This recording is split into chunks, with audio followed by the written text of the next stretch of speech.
في بعض مننا بيبقى عندهم إحساس خفي كده على دخلة رمضان، بس ما بيقدرش يفصح عنه ولا يقوله لحد. ياه، هنتحرم من الأكل ونتعب ونصدع، وهي دي الفكرة السائدة بالنسبة له اللي ما يقدرش يتكلم فيها مع حد. في ناس كتير مننا بتبقى علاقتهم برمضان مرتبطة بس بالعزومات ولمة العيلة والفوانيس والجو الاجتماعي العائلي، وناس كتير بتبقى حاسة ان رمضان بالنسبة لها ولا تغيير ولا حاجة، ولا بيفرق معاها تدخل رمضان زي ما تخرج منه بدون اي تغيير. وخلينا نكون واقعيين ان في بعض مننا بيبقى عندهم احساس خفي كده على دخلة رمضان، بس ما بيقدرش يفصح عنه ولا يقوله لحد. ياه، هنتحرم من الأكل ونتعب ونصدع، وهي دي الفكرة السائدة بالنسبة له اللي ما يقدرش يتكلم فيها مع حد.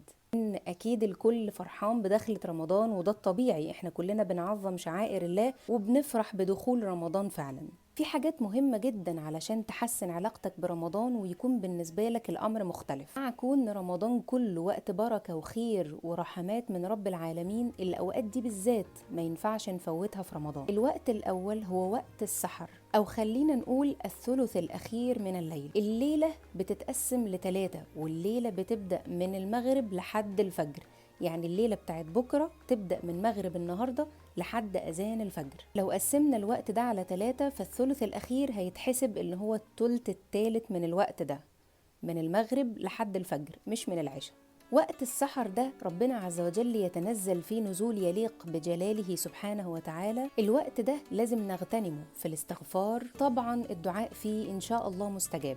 تاني وقت مهم جدا ان احنا نغتنمه في رمضان وبيكون الرحمات فيه زايدة هو وقت الفطار. الفطار بيبقى وقت غفلة، الكل مشغول ومصدق ان هو هيبدأ يفطر، ولأن الصيام عبادة غالية عند رب العالمين سبحانه وتعالى، فبتبقى الجايزة الكبيرة للصايم دعوة مستجابة عند الإفطار. اوعى تفوت الدعوة المستجابة دي في رمضان، وعلمها لبيتك وللأولاد كمان علشان هم يطلعوا عليها وتبقى حسنات جارية ليك طول العمر.